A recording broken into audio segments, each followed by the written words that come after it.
Good morning class. Start करते हैं with the last class. हम पढ़ रहे थे चैप्टर नंबर 9। चैप्टर का नाम था contract.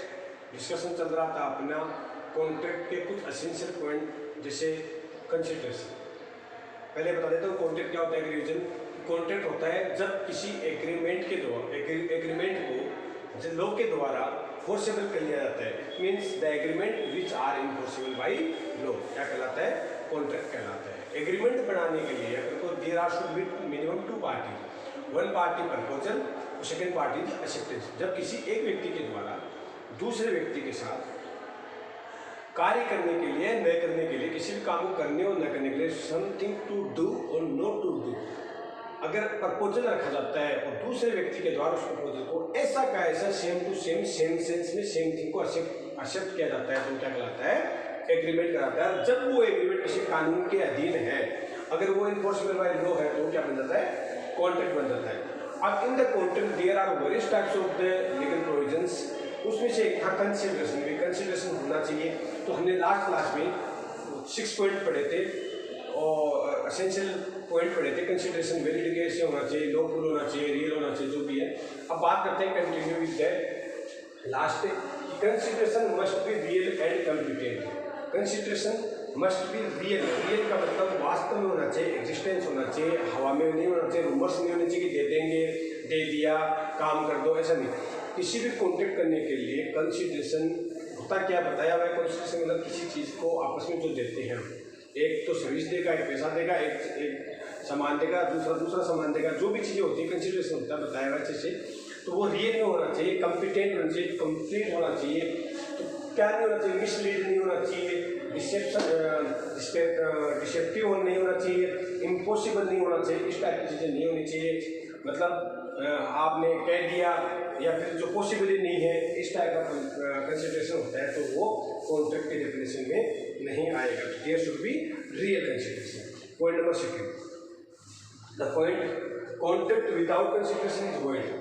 Contract without consideration is void का मतलब ये हो गया कि अगर हमारे किसी भी कॉन्ट्रैक्ट के अंदर ये there are the 2 or more person, there are the 2 or more person, the one person give something, second person give something, ये कंसिडरेशन है। अगर वो कंसिडरेशन नहीं है, इसका मतलब आप बिना कंसिडरेशन के ही काम करते हो तो वो क्या कहलाता है, वॉइड करते हैं। इसका कुछ एक्सेप्शन भी है, कुछ अपवाद भी होंगे, मैंने देखेंगे, बट कंसिडरेशन हमेशा होना जरूरी है। पॉइंट नंबर 9, इसका मतलब जहाँ कंसिडरेशन नहीं हो कॉन्ट्रैक्ट नहीं माना जाएगा। 9, consideration must be lawful. Consideration must be lawful. Lawful का मतलब यहाँ पे मान लो कि लीगल होना जरूरी है। जैसे अपने कुछ वर्ड यूज किए थे, मर्डर, किल, रेप, थेफ्ट, इस टाइप के अगर आपने कंसिडरेशन यूज किए हैं ये काम करने के लिए, मतलब आपने कोई अब्यूज काम करने के लिए, आपने इलीगल काम करने के लिए, आउट ऑफ बाउंड्री काम करने के लिए, इमोरल काम करने के लिए, अगेंस्ट द नेशनल पॉलिसी या पब्लिक पॉलिसी के अगेंस्ट काम करने के लिए अगर आपने कोई कंसिडरेशन किया है या कंसिडरेशन आपका अनलॉफुल है तो बेटा वो कॉन्ट्रैक्ट भी कॉन्ट्रैक्ट नहीं माना जाएगा। Because contract enforceable by law होना चाहिए। Point number 10, consideration must be possible and certain. Possible का मतलब संभावित होना चाहिए, यहाँ पहले आ चुका है। इम्पॉसिबल मान्य नहीं है। पॉसिबल का मतलब है देयर शुड बी सर्टेनिटी। मतलब सपोज करो आपने कह दिया कि ये पैसे मैं आपको तब दूंगा जब मेरे खेत के अंदर ये फसल हो जाएगी। अब हो जाएगी, फसल नहीं हो तो कहने का कॉन्ट्रैक्ट बन नहीं सकता।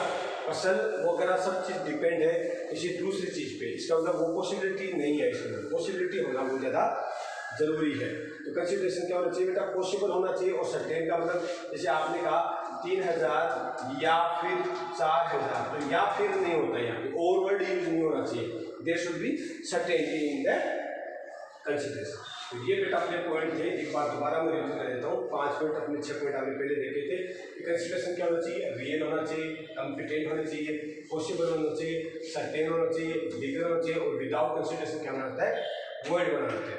आज अब एक पॉइंट देखेंगे। ये जो पॉइंट अपने लिखा था ना, contract without consideration is void, इस पॉइंट को अपन देखते हैं कि क्या है इसका।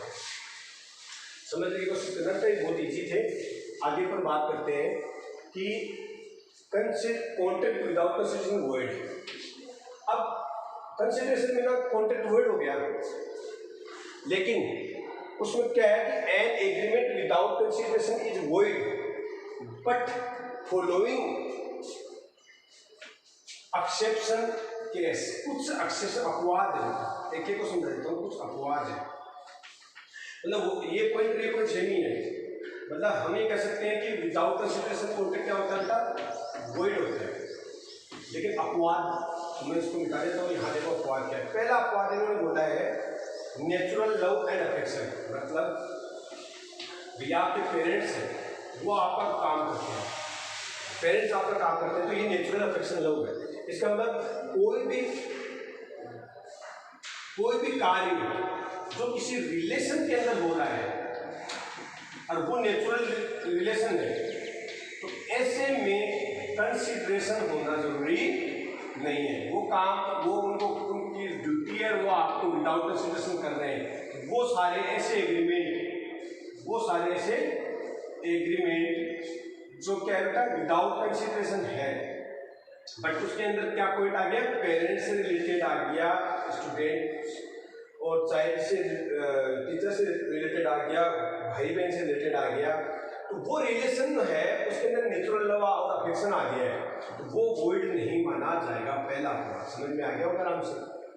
दूसरा कंपनसेट पास्ट वॉलेंटरी सर्विस। अब देखो आपको किसी व्यक्ति ने वॉलेंटरी का मतलब तो समझते हो, वॉलेंटरी है, वॉलेंटरी स्वैच्छिक, हिंदी आप लिख लेना जो भी है, स्वैच्छिक मतलब स्वयं की इच्छा से आपका किसी ने काम कर दिया या आपने किसी का काम कर दिया, स्वयं की इच्छा से, उसको जरूरत नहीं थी लेकिन आपने स्वयं की इच्छा से काम कर दिया और उससे उसके फायदा हो गया।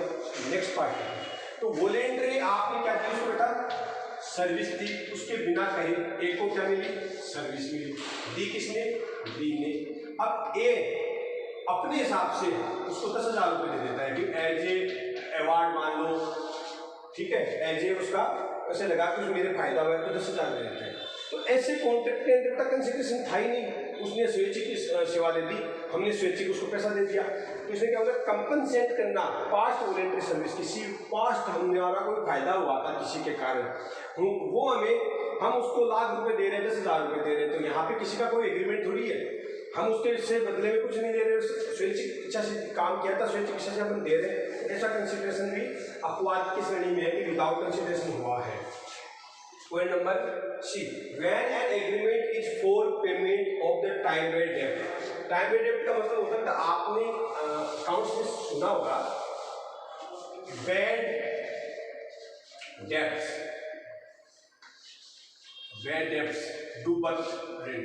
तो जब कोई पेमेंट होता है उसका कोई समय निकल जाता है और उसको हम डूबत खाते में लिख देते हैं, मतलब हम ये मान लेते हैं कि उसका कोई चांस नहीं है, हमने एग्रीमेंट कैंसिल कर दिया, मान लो कि हमने कॉन्ट्रैक्ट तोड़ दिया कि वो पैसा नहीं आएगा, हमने कभी सोचा ही नहीं, लेकिन 5 साल बाद में, 7 साल बाद में, 10 साल बाद में अगर उसमें से कोई पेमेंट अपने पास आता है तो वो हमारे लिए क्या माना जाता है बेटा, बेनिफिट माना जाता है। और वन साइडेड हो गया ना वो, तो भाई हमने तो उसको माना ही नहीं था, वन साइडेड, तो ऐसे में कंसिडरेशन कहाँ हुआ, अगला आपको रुपये देगा पुराना वेट, तो ये क्या बोलता है कि when an agreement is for payment of an time wait, जो समय चला गया ऐसा ऋण जिसको हमने डूबत में रख लिया था, the payment which are not recoverable, अपन अपने सोच लिया था कि रिकवर नहीं होगा, उसके बाद में अगर वो आता है तो वो क्या माना जाएगा, आपका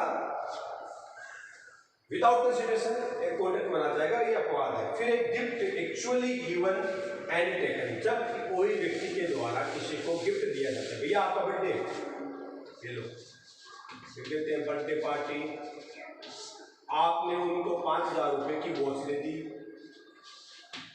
ये लो अपने वॉच बना दी, रिस्ट वॉच बना दी, आपने ये दे दी, तो ये आपने 5,000 रुपये गिफ्ट दिया, वो बदले में क्या देगा, आपको एक मिठाई का टुकड़ा देगा या क्या देगा, बर्थडे थैंक यू बोल देगा, कॉन्ग्रेचुलेसन बोल दिया आपने तो थैंक यू बोल देगा, 5,000 रुपये की गाड़ी लेके पहन के सो जाएगा। तो कहने का मतलब क्या है, हमने वन साइडेड है, हमने उसको विशेष के बदले में दिया है, विशेष के बदले में दिया है। तो गिफ्ट का लेना और देना भी विदाउट कंसिडरेशन क्या माना जाता है, कॉन्ट्रैक्ट माना जाता है। शादियों में जो भी अपन गिफ्ट देते हैं वो भी एक्सेप्टेबल है विदाउट किसी कंसिडरेशन के। 100 रुपये का खाना खा के आते हैं, 10,000 रुपये गिफ्ट दे के जाते हैं, या 10,000 रुपये का खाना खा के आते हैं, 100 रुपये गिफ्ट में दे के आते हैं, तो उनके लिए एग्रीमेंट की जरूरत नहीं होती है। उसके अलावा चैरिटी, दान, चैरिटी आपने अभी जैसे लॉकडाउन है उसमें बहुत सारे लोगों ने दान किए, अपने वेदांता ग्रुप में 150 रुपये दिए, अक्षय कुमार ने दिए, मतलब जितनी जिसकी कैपेसिटी, किसी को दान के बारे में बताने की जरूरत नहीं है। आपने भी, आपके घर वालों ने भी दिया होगा, मेरी इच्छा थी मैंने दिया था, किसी की इच्छा थी कितना भी हो सकता है, 0 रुपये से लेकर कितने करोड़ रुपये तक हो सकता है। चैरिटी का मतलब हो गया कि हम हमारी स्वैच्छिक इच्छा से किसी व्यक्ति को कुछ दे रहे हैं और अगला बंदा ले रहे हैं, तो मुझे बताइए बदले में कुछ ले थोड़ी रहे, तो कंसिडरेशन तो वन साइडेड हुआ ना। कंसिडरेशन का उसने पैसा दिया, तो ऐसे विदाउट कंसिडरेशन एग्रीमेंट हो गया, वो भी क्या माना जाएगा, आपका कॉन्ट्रैक्ट माना जाएगा। फिर बेलमेंट, बेलमेंट को आपको पूरा चैप्टर है अलग से बताएंगे। बेलमेंट किसी के पास सामान को गिरवी रखना या पास में रखना, आपका प्लेज करना या इसको एज ए स्टोर के रूप में रखना, वापस समेट पे वापस दे देना, ऐसा विदाउट ग्रेचुइटियस बेलमेंट का मतलब ये मान लो कि अचानक आपके पास आके, जैसे किसी की वस्तु थी पड़ी थी, हमने ले ली, हमें मिल गई, तो भैया अब हमें मिल गई तो हमने तो उसको एग्रीमेंट किया नहीं, उसको वस्तु उसकी थी लेकिन रस्ते में बड़ी थी, तो इसको ग्रेचुइटियस बेलमेंट बोलते हैं। ग्रेचुइटियस बेलमेंट आगे बढ़ाएंगे, अभी इसको इतना मान लो कि बेलमेंट भी एक ऐसा पार्ट है। और लास्ट होता है एजेंसी। एजेंसी, अगर किसी व्यक्ति का एजेंट और प्रिंसिपल का संबंध होता है तो वो हो सकता है विदाउट किसी कंसिडरेशन, कोई व्यक्ति एज एजेंट काम कर सकता है, इसमें कोई इशू नहीं है। इसके बारे में भी आपको अलग से, ये दोनों अलग अपने टॉपिक चलेंगे, बड़े बड़े टॉपिक चलेंगे, वो समझाएंगे। तो ये अपने अपवाद थे कि जिसके अंदर कंसिडरेशन न होते हुए भी वो क्या माना जाएंगे, कॉन्ट्रैक्ट माने जाएंगे। तो समझने की कोशिश करना बहुत ही अच्छा पॉइंट है। कंसिडरेशन मोस्ट इंपॉर्टेंट है एग्जाम के लिए भी। Thank you so much.